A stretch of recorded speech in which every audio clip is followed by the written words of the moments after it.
आप सभी को प्रणाम। जय गुरुदेव।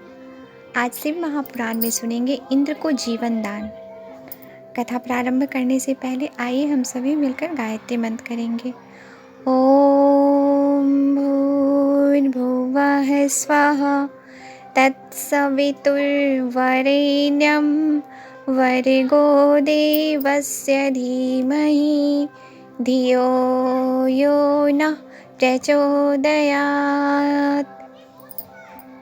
एक बार देवराज इंद्र और देवगुरु बृहस्पति कैलाश पर भगवान शंकर के दर्शनों के लिए गए। भगवान शंकर उनकी परीक्षा लेने के लिए जटाधारी दिगंबर का रूप रखकर उनको रास्ते में ही रोककर खड़े हो गए, परंतु इंद्र उन्हें पहचान न सके और उनका परिचय पूछते हुए कहने लगे कि भगवान शंकर अपने स्थान पर हैं या कहीं गए हैं।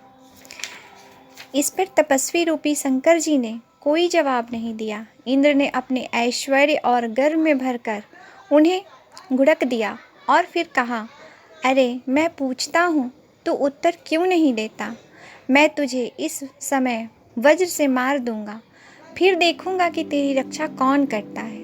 इतना कहकर जैसे ही इंद्र ने उन्हें मारने के लिए हाथ में वज्र लिया, वैसे ही शिवजी ने उनका वज्र वाला हाथ स्तंभित कर दिया। इंद्र ने जब उन्हें देखा तो ऐसा प्रतीत होने लगा कि यह दिगंबर ऋषि अपने तेज से जला देगा। भुजा के स्तंभित होने से इंद्र के दुख का पारावार न रहा, परंतु गुरु बृहस्पति ने उन्हें पहचान लिया और बोले, ये तो भगवान शंकर हैं। वे प्रणाम करके स्तुति करने लगे।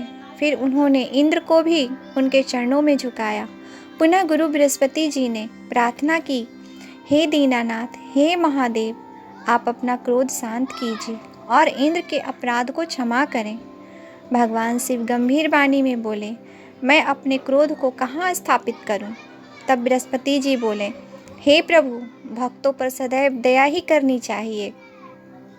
तब भगवान शिव जी बोले, तुमने इंद्र को जीवन दान दिलाया है, इस कारण मैं तुम्हें जीव नाम से प्रसिद्ध करता हूँ।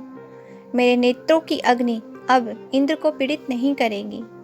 भगवान शंकर ने अपने क्रोध को क्षीर सागर में बहा दिया और लीलाधारी भगवान शिव अंतर्ध्यान हो गए तथा बृहस्पति व इंद्र अपने लोक को चले गए। जब भगवान शंकर ने अपने क्रोध को क्षीर सागर में बहा दिया तो उस क्रोध से वहां एक बालक उत्पन्न हुआ और वह गंगा सागर में संगम पर बैठकर जोर जोर से रोने लगा। उसके रोने से संसार बेचैन हो गया। लोकपाल और समस्त चराचर संसार चलायमान हो गए। उस बालक के रोने को सुनकर समस्त देवता ब्रह्मा जी के पास जाकर बोले, हे पितामह, बड़ा भयंकर समय आ गया है, आप इसका शीघ्र विनाश करने की कृपा करें। देवताओं की बात सुनकर ब्रह्मा जी समुद्र तट पर गए। समुद्र ने ब्रह्मा जी को प्रणाम किया तथा उस बालक को उनकी गोद में डाल दिया। इस पर ब्रह्मा जी ने समुद्र से पूछा, यह बालक किसका है?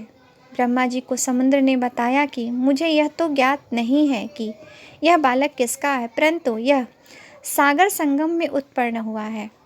आप इसके जातक कर्म संस्कार करें। इधर वह बालक ब्रह्मा जी के गले में हाथ डालकर अपनी ओर आकर्षित कर रहा था।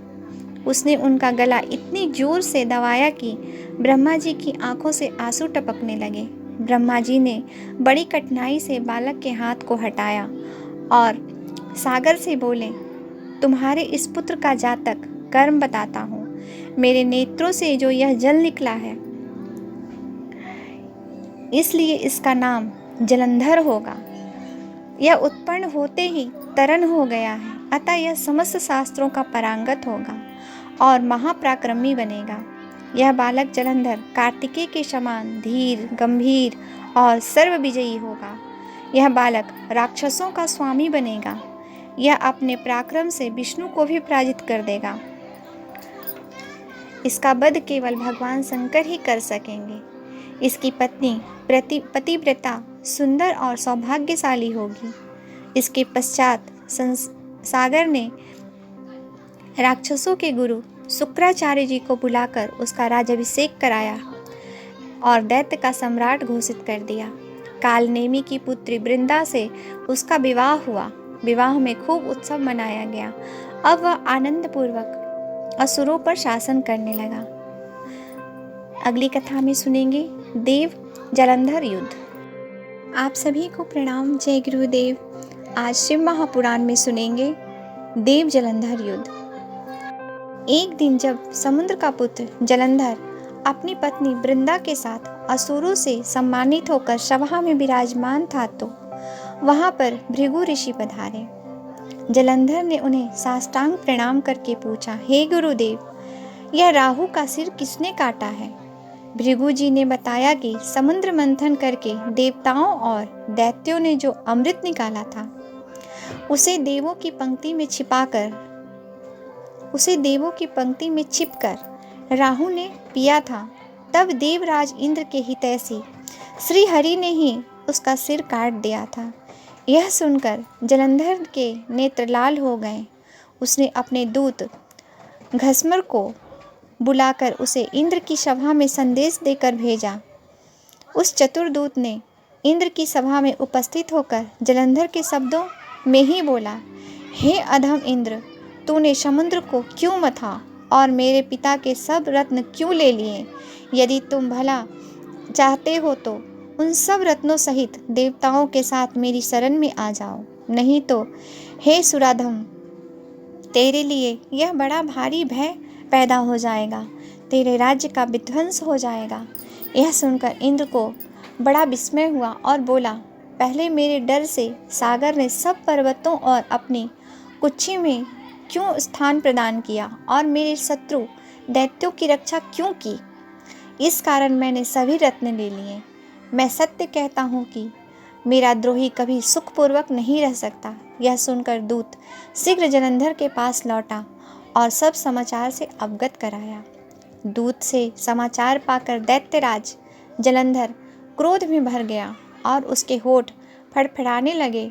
सभी दिशाओं और पाताल से दैत्य आकर एकत्र होने लगे। सब मिलकर इंद्र की पुरी पर आक्रमण कर दिया। नंदनवन में दैत्य सेना एकत्र हो गई। शंखों की ध्वनि और घोर गर्जन से इंद्रपुरी गरज उठी। देवताओं और असुरों में घोर युद्ध होने लगा। असुरों के गुरु शुक्राचार्य अपनी मृत संजीवनी विद्या से मरे हुए असुरों को जीवित करने लगे तथा देवगुरु बृहस्पति द्रोणगिरि पर्वत से औषधि मंगवाकर देवताओं को जीवन दान दे रहे थे। मृत देवताओं को जीवित देखकर जलंधर ने क्रोधित होकर गुरु शंकराचार्य से पूछा कि मेरे द्वारा मारे गए देवता कैसे जीवित हो रहे हैं, जबकि संजीवनी विद्या केवल आप ही जानते हैं। शुक्राचार्य ने बताया, देवगुरु बृहस्पति द्रोणगिरि पर्वत से बूटी लाकर देवताओं को जीवित कर रहे हैं। मेरी बात की सत्यता की जांच के लिए यदि किसी में इतनी शक्ति हो तो द्रोणगिरि पर्वत को उठाकर समुद्र में डाल दो। दैत्य ने ऐसा ही किया। इस पर देवगुरु बृहस्पति ने देवताओं को युद्ध से रोक दिया और उन्हें बताया कि अब युद्ध में तुम विजय प्राप्त नहीं कर सकते, अतः युद्ध रोक दो। पहले इंद्र ने भगवान शिव का जो अपमान किया था, यह उसी का परिणाम है। यह सुनकर देवता व्याकुल होकर गिरी कंदराओं में छिप गए और जलंधर का अमरावती पर अधिकार हो गया। आज के लिए यहीं तक। अगली कथा में हम सभी सुनेंगे विष्णु भगवान और जलंधर का युद्ध। आप सभी को प्रणाम, जय गुरुदेव।